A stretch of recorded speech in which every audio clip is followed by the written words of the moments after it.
Hey guys, this is Rachel. Welcome back to Everybody Has Stuff. As you can see, I have a guest here for today's show. This is episode 10. This is Allison, or do you want to be called Alli? What Yeah, do you prefer? Alli, that's fine. Okay, so this is Alli, guys, and we actually know each other from childhood. So from like middle school on, I believe. And we've kind of stayed in touch through Facebook and stuff like that. But I really thought it would be cool because we are both in the field of addiction now, years later. And I really wanted to get and bring a different perspective from someone else in the field. And then it just so happens that we know each other from a past life. So I think that's even cooler. So welcome. Thank you for joining me. Thank you for having me. I'm really, really excited about it, actually. I'm pumped to have you too. Thanks. Yeah, so I wanted to start by kind of asking just who you are, kind of your journey to where you are now, personally and professionally, and what kind of led you into this field? Okay, so right now I'm currently a master level student at Johnson & Wales. I'm pursuing my master's of science in addiction counseling. I'm about 7 classes away from graduating. I currently work for the Providence Center in Rhode Island, which is a part of Care New England. I'm a residential program manager of a group home. My clients struggle with multiple co-occurring disorders, addiction, mental health. And, I first got my bachelor's degree from Rick, actually, in psychology. And I kind of slept on it for a little bit because the pay is really low in Rhode Island to start. And I just wasn't willing to take that pay cut. But towards the beginning of the pandemic, I felt such a social calling to kind of really get out and help people. I was presented with an opportunity to start working at a designated site for homeless people that were infected with COVID to go stay quarantine, but they were also severely mentally ill and struggling with addiction. So needless to say, there weren't too many volunteers. And I was like, yes, this is it. That's so cool. Thank you. I was like, I have to make this happen. And while I was doing that, I worked with some great organizations, the Brown Research Team, House of Hope out in Rhode Island. They work with homeless, the National Coalition of the Homeless. And then I just started working. I was a case manager at my job, started per diem. Yeah. I was literally making $14 an hour with a bachelor's degree. Yep. But, I really persevered and I really worked. Every time a training would come up, I was just in a summer school on a full tuition for ad care scholarship. I got a scholarship Rhode Island College for a community health worker in diabetes and different cardiovascular diseases. I took that. Every time somebody says, do you want something? I'm like, yes. I say yes. And then I figure out how I'm going to deal with this. So anyways, I've just jumped in this world and I feel like it's really my calling. I've had substance abuse in my family. My dad was an alcoholic, I should say. He hasn't drank in 5 years, but a lot of my family has that gene. Yeah. And evidentially backed up that it is genetic. So I also went on and got my chemical dependency license here in Rhode Island. I am also a certified community health worker in Massachusetts and Rhode Island. I'm just working towards getting my LMHC. So I do counseling right now, substance abuse counseling. And I'm currently running a group that is called Garden Buddies, which is a self-care / addiction. Love that. And we basically grow plants and we just try to personify what putting substances into your body looks like. I'll say something like, Rachel, we have this plant over here. It's so pretty. And you'll say, oh yeah, it's such a pretty plant. And then I'll grab rubbing alcohol and start pouring it on it. Yeah. And then ah! But I'm like, wow. And sometimes it's so powerful just to see that So yeah. So That's me.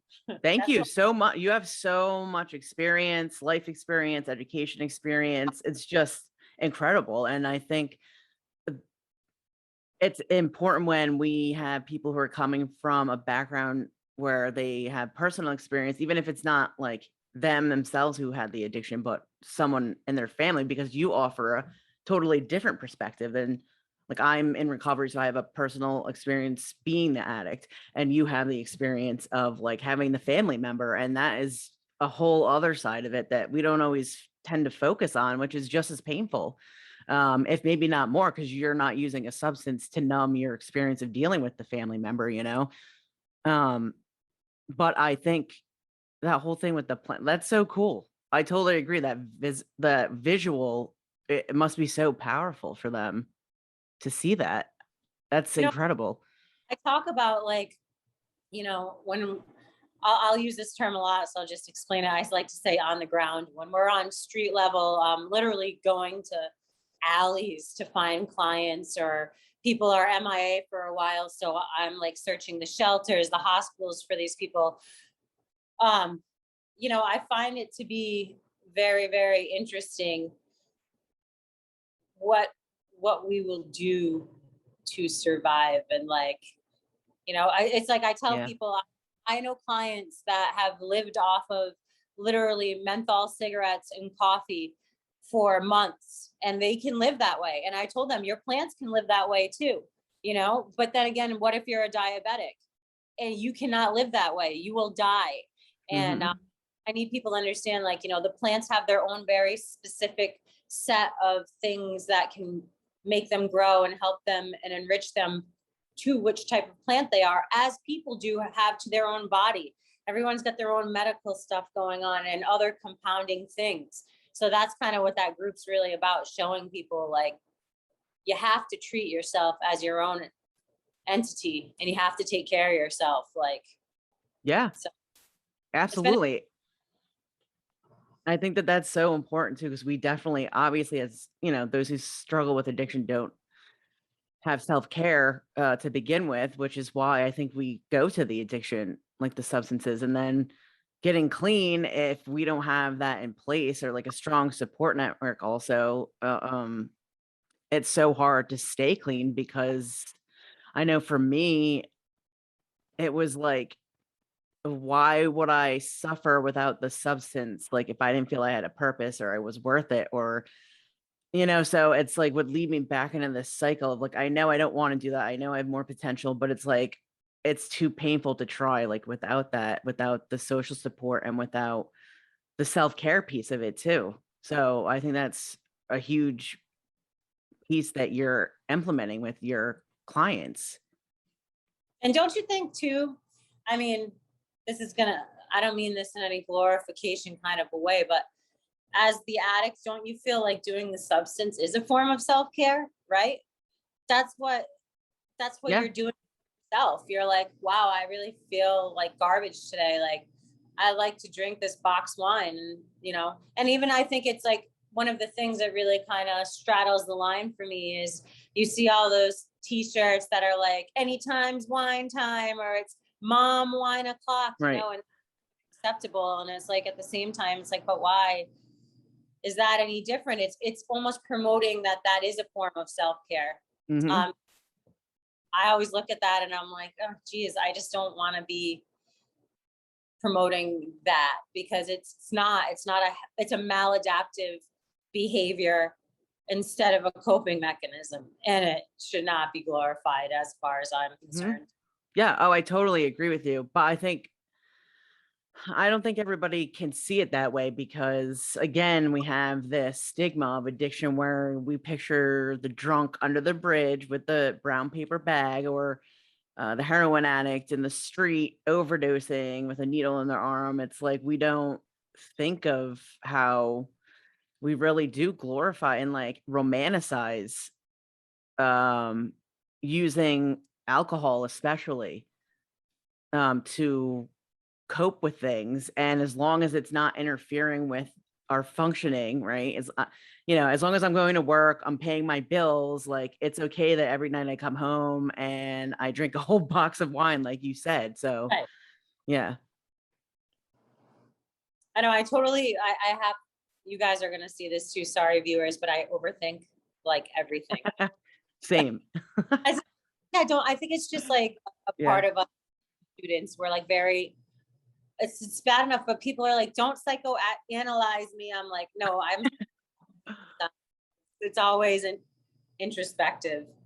Yeah, exactly. And even if I am psychoanalyzing you, I'm not going to tell you about it. You know what I mean? It's in my head. As it Yeah. should. Right, right, exactly. So like for you in the field that you said you're at Providence Center right now, right? Yes. So like what about, I know you've kind of done a different, like all different types of jobs in the field thus far.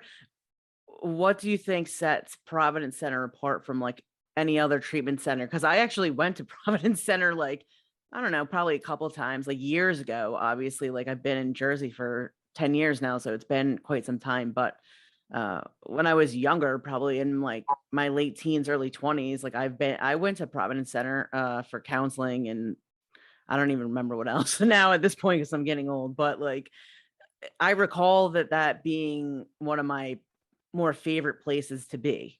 So, Well, I'm glad to hear that. I mean, and I have had different places in Rhode Island that I've worked that I have not loved so much. And one of the things that I think I like about the Providence Center is that, I mean, there are so many different aspects. Like I said, I'm in residential, so I actually am a supervisor at a group home. But all of our clients go to 530 North Main Street, which is the big building that everyone goes to. Accessibility, right? First, we right, need to, I think on your last podcast, you were talking about people trying to get to intensive outpatient and how hard it was for people to get there. And like how, if you present that barrier of transportation, but then also, you know, you're a single parent and you have to work, but you have to be at treatment 3 times a week. It's like, and then, yeah, and then you get looked at like, you know, you're not trying.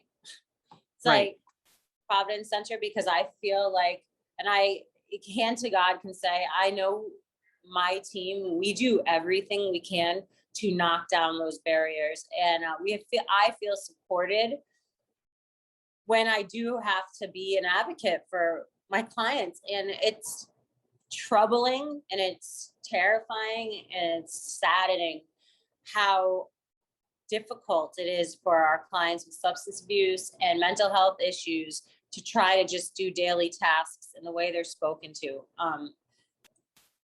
Just advocating for them. Sometimes I need to take that phone and be like, hi, I'd like you to know who you're speaking to now. Here's what we're going to do. I'm going to tell you this right, person and we're going to do this, this, and this. They're not asking for anything but a Social Security award letter. So I'm guessing that's your job. So let's make that happen. And they're like, oh, okay, no problem. But then the rhetoric that they're using on the phone with someone who's mentally ill, who's easily aggravated, who can't understand context is so rude and dismissive. It's like, I feel like the Providence Center, like we drive that mission. We're here for our clients. Like, I feel like our presence, it's almost like the attorney here in Rhode Island, the BAM guy. It's like, yeah, yeah, showed up with the Providence Center because like I really have my clients back. Like you're gonna have to go through me to tell them that you're not gonna give them food stamps or you're not gonna grant them one of their lawful rights because, you know, I just hope that I always wish that I could do more. That's all. I know. Same. It's hard to not feel that way in this field because there's just so much more to be done. We're really behind, I think, in the mental health field, addiction field. There's so many things that need improvement and changes to. So it's really frustrating, especially when you're someone who's in this field who's extremely passionate about it. And whether or not you have personal experience, you know, with mental illness or anything mental health, addiction, whatever it is, you could still be very passionate about it. And it's, I think, harder when you're that type of person and you're also an empath, because I know I'm an empath. I know you're an empath. It's hard because I take everything like personal, almost like I need to get this done for this person because if I don't do it, it's not going to get like taken care of. And I think it's incredible. It's so good to hear that the Providence Center is really advocating for people, their clients, because again, like I shared in my experience, I've seen and worked in places that they just don't care. It makes no sense to me that somebody would go into the field if you really don't care. Burnout is another issue too, because I know, especially in the addiction field and mental health field, it's high, the burnout rate. But if you feel you're about to burn, like if you're getting there and you see that your treatment towards the client isn't your best and it's in interfering with the client getting the most effective treatment, it's like time to take like we were saying, take a look at yourself introspectively, like, okay, like I think I need to take a step back from this for a little bit because now I'm harming the client instead of helping them.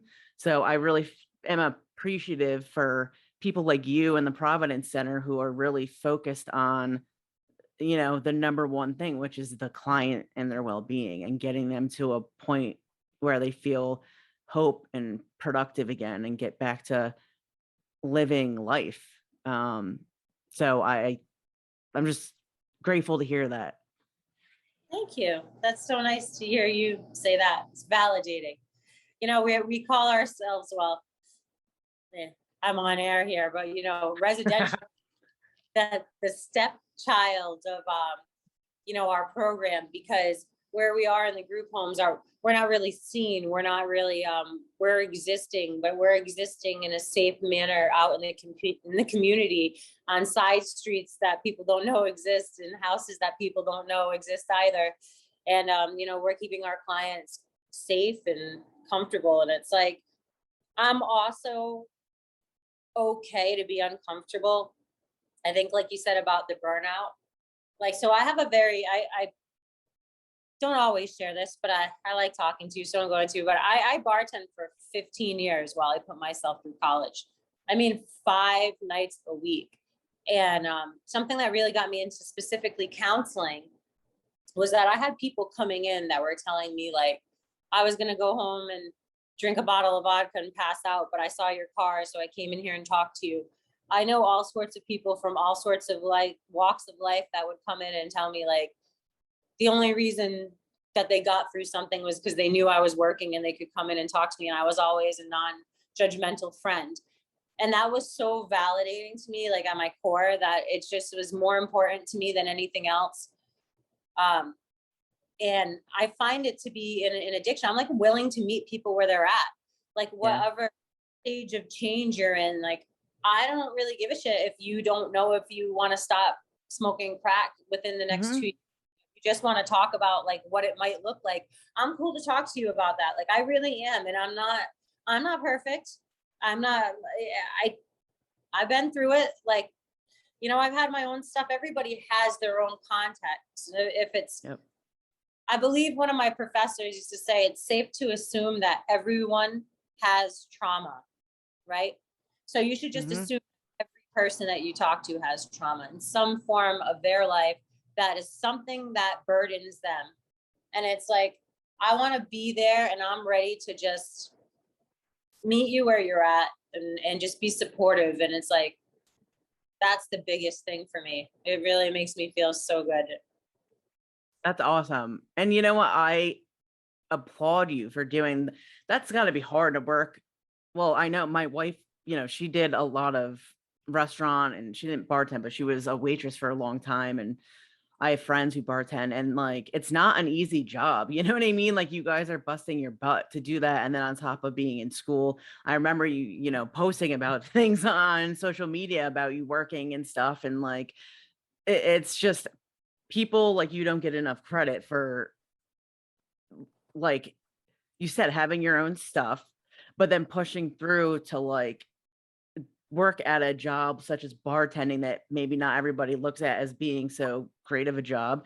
And still doing it, like you said, 5 days a week on top of school. Like, that's huge. And it's people like you who are who are passionate again and are just empaths. Like, no matter what you're doing, you're always caring about the other person. Like, it had to have felt good to have people come in and compliment you on feeling like they can talk to you as a bartender, it's like you were giving therapy almost with that, I can imagine at times, especially because of the type of people I'm sure you were interacting with and their traumas. Cause I agree.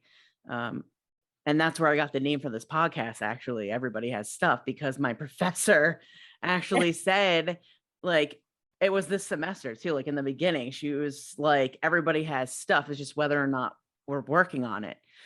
And I was Right. like, I have an idea. So, because it's true, we all do. And we don't remember that. We're not compassionate enough with each other or with ourselves, I think. Um, so thank you for kind of sharing that piece Yeah. of like your personal stuff. Yeah. I appreciate listening about that. I honestly think that, I think that someone like you, oh, did I just black out for a second? Sorry. That's all right. You is someone that I also feel like we need too, because we need people that are willing to like share their stories and be like, look at me, like I'm on the other side. Like this is so feasible. And really like I'm a big proponent of acceptance commitment therapy. I don't know, do you mind if I talk about what? Go for it. Yeah. So I really like with my clients, I like to use it as this can be a form of, substance abuse therapy. But everybody talks about in our field like CBT, and DBS. And I'm like, okay. I mean, I know they work, but I love acceptance commitment therapy because I feel like when you're in an addiction and you're dependent on a drug, it's like you need it to get through what you're going through. And you just can't friggin' picture yourself getting through the day without it. And the ACT therapy is basically saying like, I'm going to make a commitment to myself that even though I'm going to feel like dirt going through what I'm going through, and I'm going to feel possibly shame, and I'm possibly going to feel all these feelings that I don't want to feel, I'm going to commit to feeling them so that at the very end with the counselor, which is me, we can decide like I'm still alive. So I had this event. I felt these really bad feelings. I didn't utilize a substance that could be harmful to me, and I'm still here. Like, so that's exactly how ACT kind of works. And I love the idea of like peer recovery coaches being able to sit with someone, because really that's like you guys have the ability to be uncomfortable, to sit in people's uncomfortableness. Everybody wants to be like, oh, Rachel, everything's okay, you're going to be fine. And it's Right. like, no, freaking catastrophe. Okay. My life is at risk.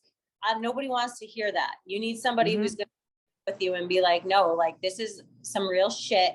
And this is a medical condition and you need to treat it as such. And like, I think that someone being able to sit in that uncomfortableness like you do with your clients is what's really something that I look towards and admire. Thank you. I appreciate that. Yeah, I always knew, I think when I got, even in my active addiction, that like this was something that I was supposed to do, like in some way, shape or form, is to just give back. And I wanted to do like just addiction counseling, like the CADC in the beginning, because I think obviously I didn't want to overwhelm myself, but I didn't think I was like capable, to be quite honest. Like, because when you're coming out of being clean, it's like, or I mean, using, and you're clean and it's early recovery, you don't really believe a lot in yourself. But I was like, okay, the CADC is like attainable to me. Like, I didn't think it was like too crazy. And I knew that I was good at talking to people and that I had a story that I could relate to. And then upon my education for that, I stumbled upon realizing like, hey, I actually am pretty good at this. So like, I'm going to keep going. And so that's why I've like pursued them in my master's too. Just finished my first year. I know it's crazy. I never would have thought. You have no idea. But like, well, I'm sure you do because you see it every day, but like, it's just Myself too. I swear to you, I honestly like, and when I got my bachelor's, I literally was like, there's no way I'm ever going back to school. And right now I'm in between trying to figure out if I want to go get my PhD, which I think is like I really think I'm going to, or Just if I do want to, it. I Do might, it. yeah, I might want to take the LSAT and see if I can get into law school, because I'm Yeah. really do some social justice stuff here in Rhode Island. And like, I've taken a standpoint professionally that I'm willing to ride it out. So I'm like, I am, I have some weird, like, I don't even know what that book was, Cam Jansen, like photographic memory that is just like, I'm going to do what I need to do in order to get where I need to get so I can help who I need to help. And Yep. at this, I don't even know who I'm like fighting as like the system here in Rhode Island, but I'm like, I know somebody needs somebody in there to like pour some gasoline and really, I mean, I would love to hear like what Jersey is like, because it's so different right now. I don't know if you're following anything about Eleanor Slater and what's happening in Rhode Island. No, no. Go They ahead, elaborate. just really quickly, they want to close down Eleanor Slater, which is one of our largest mental health institutions. Mhm. The conditions aren't very good, but how does that impact the community and the substance abuse community? It impacts us because forcing a lot of these patients that have lived there for so long out into the community or into community group homes before they're ready, because there's really no room in the facility for them anymore, is impactful to those clients that already live in those facilities and for the people that already go there. And it's like, it's really kind of scary. I I wonder, like, there's money that's missing. This, I'm not making this up. In Rhode Island, which is such a prevalent theme in Rhode Island, no wonder you don't like it anymore. I'm wearing my Rhode Island. Yep. Um, there's Uh, money that was supposed to go towards these living conditions and everything else, and they can't seem to find or locate what happened to it. And it's like, why is this not a priority? Who is not spending this money? Like, rest assured, I am 35 years old. By the time I'm 50, I will be sitting on a board somewhere in the state of Rhode Island, making sure that money, the day that it gets dispersed, is being dispersed. So timestamp this or whatever you need to I do. Because will. That's awesome. Good for you. No, for real though. Like, and it's funny because I was just talking to my wife, yeah, I think it was yesterday, about how it's just like if you feel helpless, or I keep it on the eye, but like I've felt helpless because I know and I see where the changes need to be made, but I just don't have like that energy to like advocate and like do what I like to do, all that societal, like systemic piece of it. Like I just don't, and the social justice piece, like you're talking about it. And it's frustrating as someone, again, like on ground level, kind of like to see like, hey, you guys are really fucking up. Like, what is going on? This is the solution. I see it. It's plain and it's simple. I mean, maybe not theoretically it's simple, right? I mean, it takes more to get it done, but I'm saying like it's not like it's difficult to see what needs to be changed. And so what the hell, like Jersey, I mean, I will say like Jersey has, first of all, because we're bigger, a lot more choices for treatment centers and like different mental institutions, like psychiatric facilities. Um, some of them are really great, just like in Rhode Island, some of them are really crappy. And the biggest problem here is like the Medicaid and the Medicare patients getting stuck in these state facilities that are like prison sometimes. It's just like there's a detox that's state run called Bergen, like up north in North Jersey. And like the client will go there to detox, and after like 4 days, they're like, bye. Like you're detoxing off opiates. You know what I mean? Like you need time to come off of that. Like, and then you wonder why you send them in the street withdrawing, they go back out and use and then die because now everything's cut with fentanyl. Like, so it's not, people will just dropping left and right. It's sad. And it just pisses me off because why do people who can't afford, regular insurance, they're getting screwed on their treatment?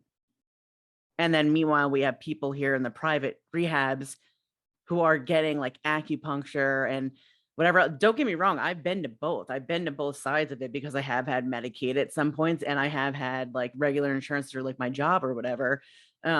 Or when I was younger, like under my parents' insurance, thank God. So I've been to like those bougie treatment centers and I've been in the state, and like it, it's not even about like the type of treatment necessarily, but people should have a better choice to choose where, because unfortunately with these state facilities, from what I've seen, the people there, they just don't care. They're so burnt out because they have like 50 clients that they're taking on. Um, the nursing doesn't care, like, and the facility doesn't care because they're not getting paid as well from Medicaid as they would from like a private insurance. It's just, there's just so much that needs to be changed. And I'm like, I don't have the energy, man. Like, so we need people like you to step up and take charge and get it done. So I look forward to whatever you have to do, you know? Well, thank you, because I've always said this, like, because you've known me for a really long time, right? Yeah. But this is a true or false. You can disagree if you don't believe. I have always spoken my mind, and I have Yes. never really what anyone has thought of it. So me being in my position as a supervisor, being able to take meetings with people that are like, way smarter than I am and stuff, and me being able to just like, I'm not afraid to say what I feel and be wrong, because I'd rather throw it out there. And it's like, yeah, I don't know. I just feel like there's a room full of people and there's only the same two people talking. And I feel like, as unfortunately, the higher that these people grow in companies, supervisors, directors, it's like you become more and more removed from the population that we work with. And you forget exactly those things. Like, I can't even afford to eat today. You think I have money to come into friggin' private treatment to talk to you where you may or may not utilize silence for half of the friggin' thing? And I'm just sitting there like, and then you're like, okay, so we're going to have to end it. It's like, why did I come here? Why did I just take the bus in the rain and talk to myself for a half an hour while you just literally judged me? That's how I feel. And then, go off. Like, I need to just basically say, this is what people are thinking. And it seems like whenever I say it, I always feel that the majority of people, because a lot of people are going to not like what I have to say. And they're probably going to, like, if they comment under this and be like, never have that girl back. But majority of people usually are like, okay, we hear you. What about that? Or at very least, they're like, what does that look like to you? And then I can talk about it. Or sometimes I can, bury myself once I start talking about it. And, I don't know, but I think I could always get majority vote is my point. Like, there will be the outliers that just cannot stand me and just do not agree with me. But I think majority is like, gets it. It's just, my delivery is a little Italian. Yeah. Hey, but isn't it, what is it? The squeaky wheel gets the oil or whatever. So like but that's not a bad thing to be like that. And that's the problems. I don't think we have enough people that are willing to speak up to what they think is right. They would rather just go along with everything, even though they know like that it's like not working. Like in a company, I'm the same way. Like if I'm at a place, like I've had to leave jobs because of unethical things like going on that I see, and I'll say something because I can't not, you know what I mean? Like I have to speak up, whether or not they do something, whatever, I can't control, but I'm the same way, like, and maybe on a lesser level because I don't have enough like balls to like go to like the top, but like I at least will speak up for what I know is right and what is wrong. And I think there's not enough of that in this field. I think that people just sometimes get, like you said, used to the routine, get stuck in it. They come for a paycheck, even though it's not really that good of a paycheck. But or they start going higher in the company, like, and again, they're removed from it and they forget what it was like to be at the bottom helping the clients on that like front line. And even people that I've seen in recovery, because a lot of times in treatment centers they're hiring people in recovery and they'll start off as like a CADC or something like that, and then they slowly build their way up. And I saw it firsthand working at a private rehab down here in South Jersey, and I had the therapist. This lady was my therapist when I was in treatment. And then like a year later, I was hired to help with like alumni stuff and admissions and whatever. And I watched her progression going from like just a therapist, like a LCSW, to the program director, or executive director, something like that, something high up. And and her whole like personality changed. It was crazy. Like she just it was like you put it perfectly. She forgot like almost where she came from and lost sight of like the purpose. And that's really sad because so many people are hurting and she's in recovery. So it to me makes it even worse. It's more frustrating to see. What's the so like as far as Jersey goes, how do you guys feel about, like, do you feel like the people that you work with, since that you're in recovery, do you feel like you have a lot of old heads that are like, straight up like, do not use, or do you feel like a harm reduction is like more prevalent there? Because, and also I'd like to know, because we are in different geographical areas, like what's the drug of choice up there? Because Rhode Island was seeing a lot of opiates, and then it was falling back off opiates a little bit, and then it's like right now the streets are kind of like flooded with psychotics, which is so bizarre. Like, I don't know what's going on, but it's like I had a client that I found that was stockpiling Seroquel and was soaking it in their take-home methadone. Like, Wow. and I That's was, inventive. well, this client, I mean, just to give the level of disturb, like how disturbed, the client was actually planning on, like, if they were to put water in the liquid, which I guess was the take-home methadone, that the substance would liquefy. So if they were to try to commit suicide, then they wouldn't be able to pump their stomach because they would have ingested it in a liquid form.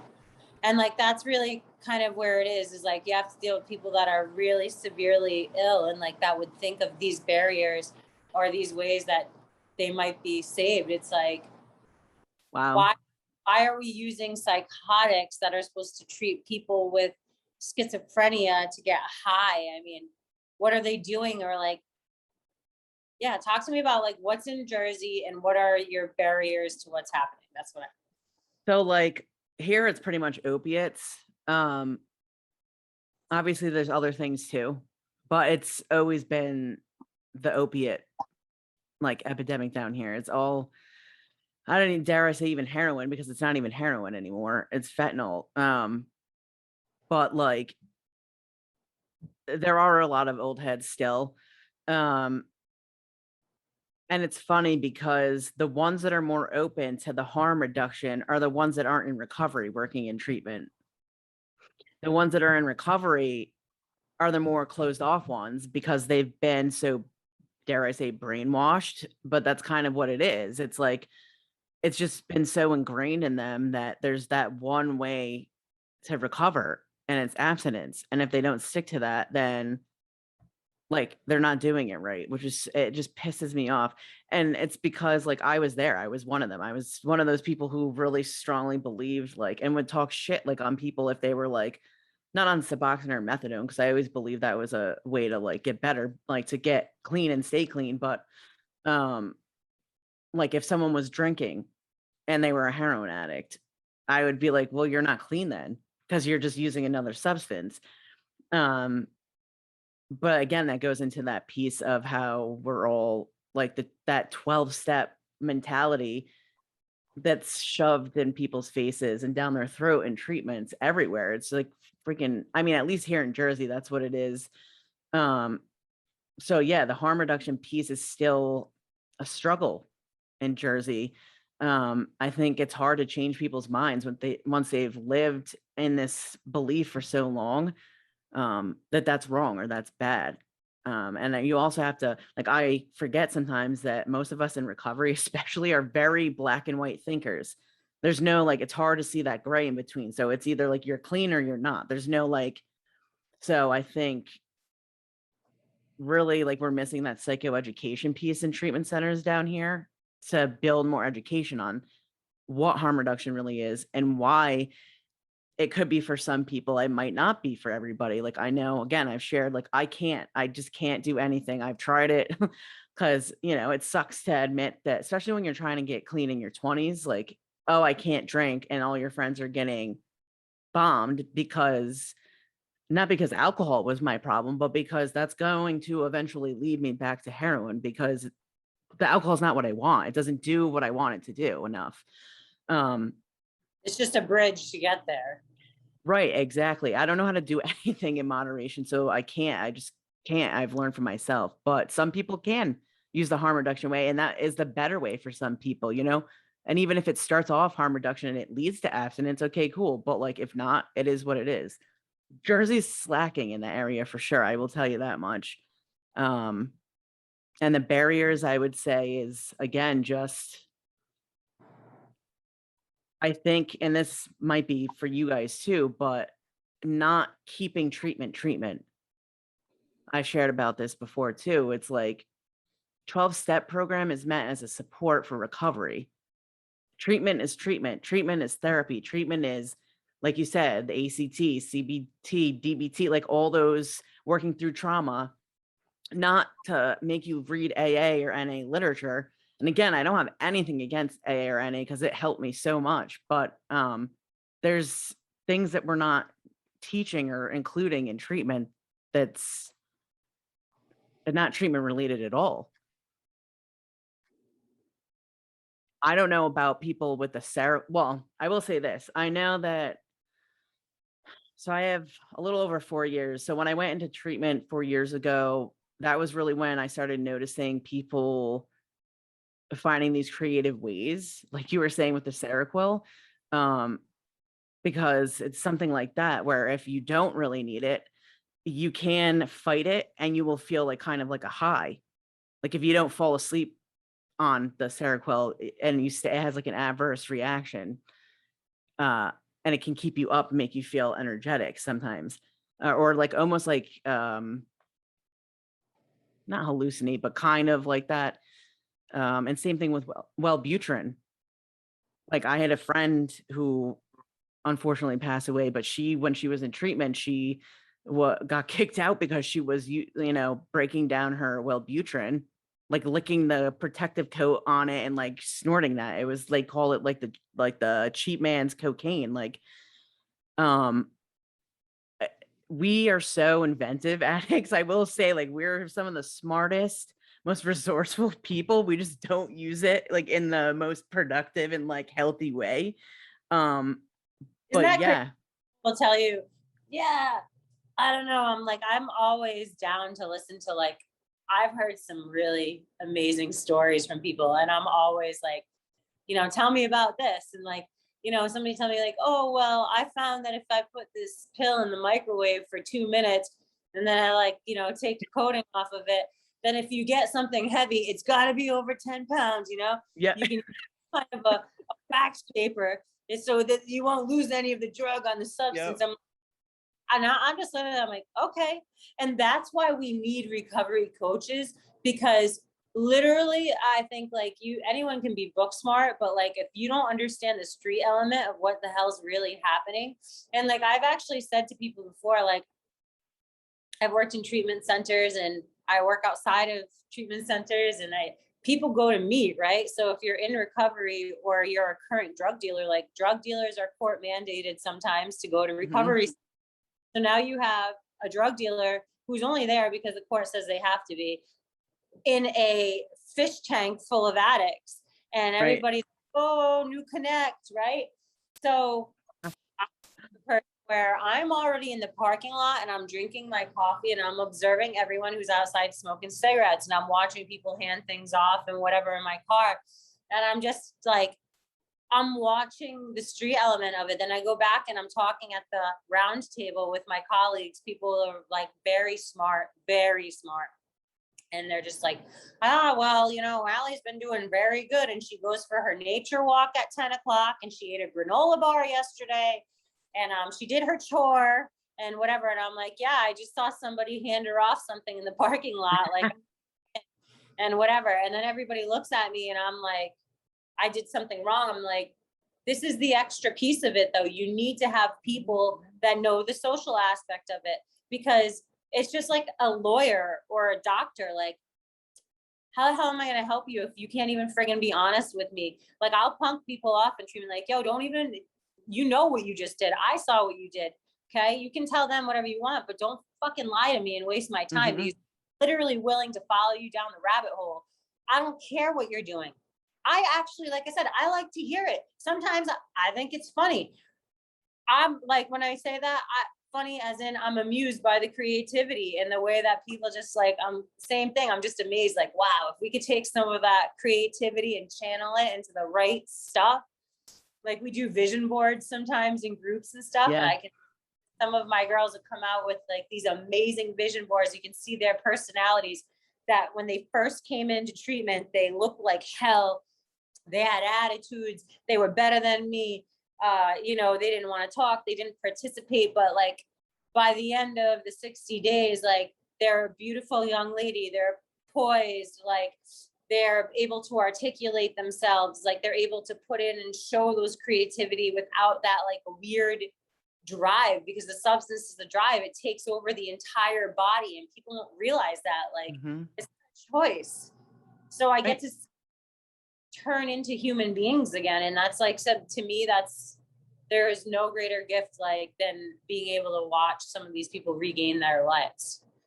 I know it is incredible. It is. And I think too, you made a good point about the recovery coaches. So like, I think that everyone has a role, like everyone has a place in like treatment, right? Again, my wife and I were just talking about this because at her job, like they have the therapist, they have like the recovery coaches, they have like family therapists, they have like all these different roles that it's not like just all put on the counselor. Do you know what I mean? Like there's all these different people that play a part in the recovery of the client. And even if the recovery coach or peer specialist doesn't have formal training like in psychology or social work or something like that to counsel, they provide that piece that like maybe the counselor can't, you know, to get on their level. And I think that that's important. It's huge. It really is. Because again, any place that I've ever worked in treatment, the first question they always ask, are you in recovery? Every time. And they will tell you over and over again, at least the clients here that I've had will tell me, like, I will feel like I respect you more, or I will get more from you if I know you've had some kind of experience that was similar. Maybe not exactly like a drug addiction, but like some kind of struggle. They want to know that you know, can relate to them. It helps to build a rapport in their mind. So everyone has a place, everyone has a role. So I totally agree with you how vital that can be. And that is lacking in a lot of treatment centers. For sure. Yeah.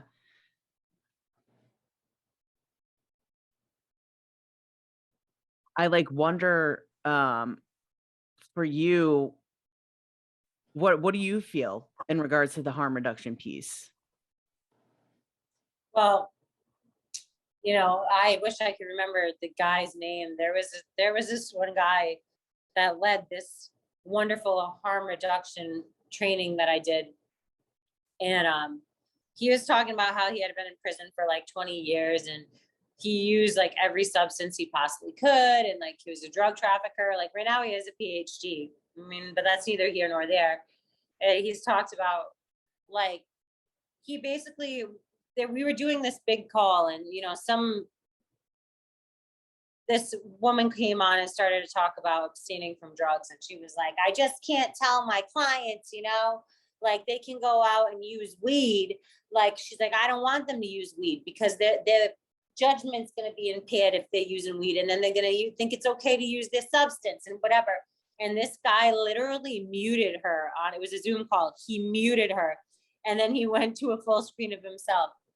And, you know, part of my language, he's like, hey, we can't fucking help them if they're dead. Okay, done. And then he muted her.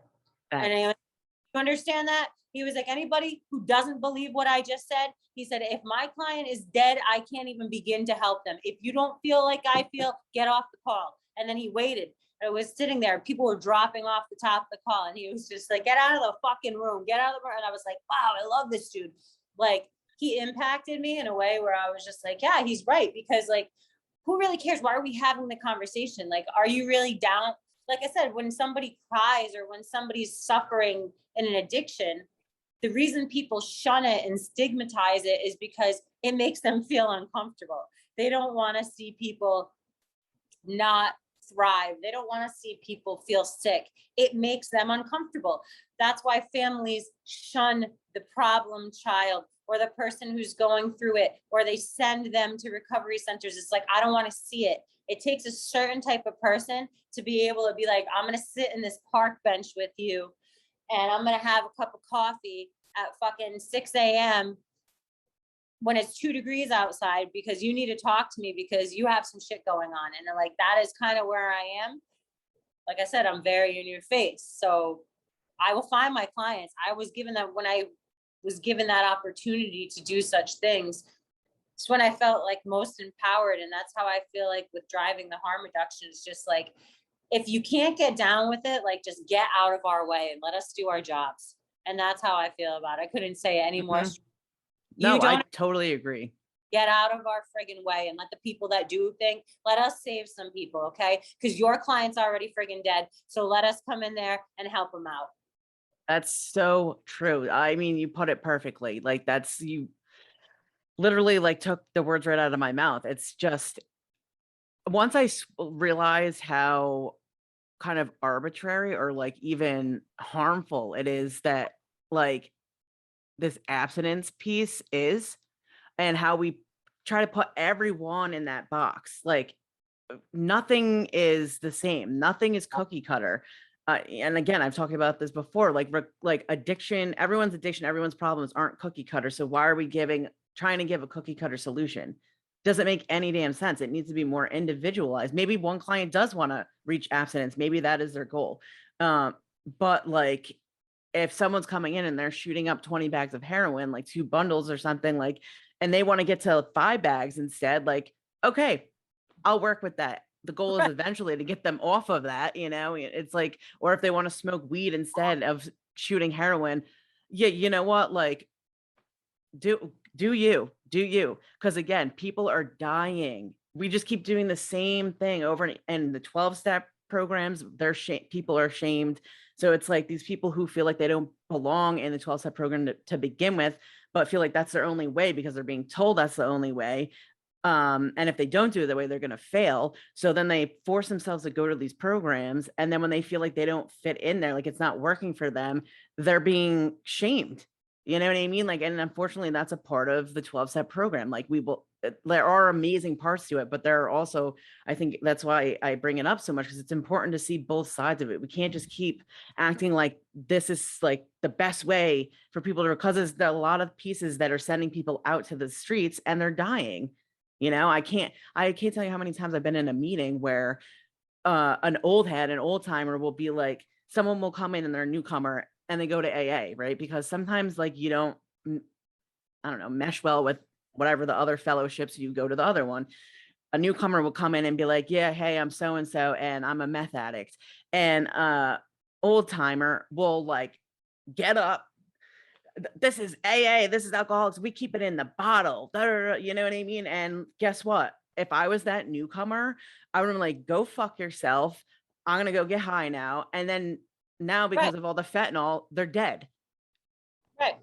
When it wasn't your business to judge, like who cares how they there's just so many pieces to it that's like getting in the way of the harm reduction piece of it, this judgmental old school mentality, like you said, like get out of our way and let us help some people because your way is not working. And don't we tell people in recovery and who struggle with addiction, like insanity is doing the same thing over and over, but you're doing it. You're doing the same thing over and over. You're being a hypocrite.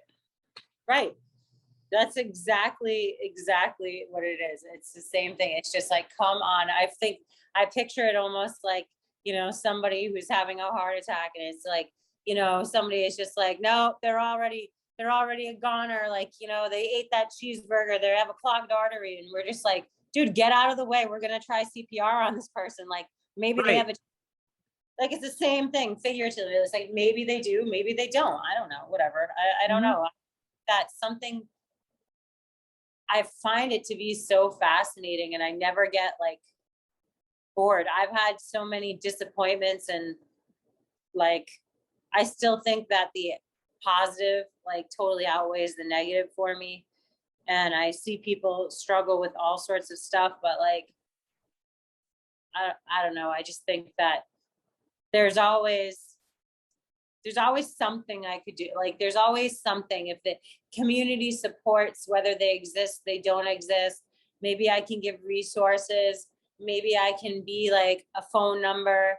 I'm like, I find myself calling. I try not to anymore. I'm trying to disconnect, but I'm always checking emails when I'm not working. But I find myself calling clients like on the weekend. I like just have certain clients that utilize the hospital, or they're scared to like be on the street and stuff. And like just checking in. I don't know.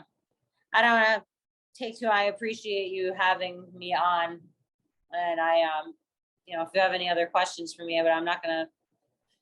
I think I got my whole message out pretty clear where I stand with everything. I think it was absolutely love, your podcast and what you're doing. And I enjoy watching you professionally. I feel like we're neck and neck. We're going through this journey at the same time. And hopefully we'll be graduating like around the same time. And I would think it's very interesting to have someone, because literally like when I start talking about this at a dinner table or whatever, people are just like, Jesus, I don't want to talk about this. I know. And I'm like, yeah, but you don't understand. Someone's corner of Dunkin' Donuts, and I was like able to come through with a mitten and whatever. Mm-hmm. What are you even talking about? So I appreciate you letting me kind of like rant and speak my truth here. Thank you so much for being here. The one last thing that I'll ask is, in a perfect world, what would you like to see happen in either just the mental health field in general or with addiction clients? Like, if you could fix one thing, like what would it be? So I would like to change the stigma surrounding addiction and mental health. I want people to stop shunning people. I'd like, first of all, let's not call someone an addict to begin with. I don't even like that label. Like, let's call someone a person with an addiction. Let's call someone a person with a mental illness, not a schizophrenic, because one does not define the other.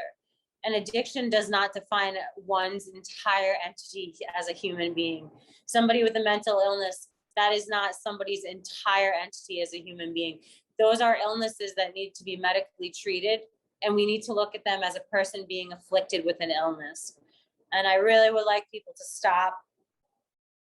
Also, in a perfect world, I would love people to stop using the words, she's crazy, or she's bipolar, or, he's so manic, because those are slurs to me. And there are people that are suffering, and I really hate to hear it all the time. It's watering down something that is an actual affliction. So I would love to see people grab some education, enlighten themselves. Send me an email if you care to talk about it, or you don't think I'm right. I don't even care, but just try to choose. I would love to see people choose their words a little bit more wisely and have more support. That was so wise. Thank you so much for saying that. I wish more and more people would get on board with that. Because I agree, a lot of negative connotation with those terms and words. And like, I tell people all the time, I'm so much more than just an addict. I'm so much more than just someone in recovery. I'm so much more than someone that has bipolar or whatever else, Rachel is so many other things besides that. And so I appreciate you pointing that out and bringing that up. And just for being here to share your experience and giving some hope to people and your side of things in the field as a professional and your personal experiences as well. So again, thank you. I appreciate you. Thank you so much. And maybe your next season, I can come back and start to talk my mental health nonsense. Oh, for sure. You're welcome back anytime. Thank you so much. So I'm just going to close out. So guys, thank you for joining on Everybody Has Stuff. Again, this is episode 10. And I just want to close out by saying that if you are in need ever, please, first of all, check me out on my website, www.whatsyourstuff.com. There's a form there. You can fill it out. And it'll come right to my email if you're struggling or you need some resources, or if anyone's interested in getting in touch with Alli here to speak more about something, to be educated on something, or just have another resource available, please feel free to reach out and let me know. Check me out on Facebook and on Instagram at Everybody Has Stuff, and look forward to the next episode. So again, thanks again, Alli, and I hope you have an awesome day. You too. Take Bye. care. Bye.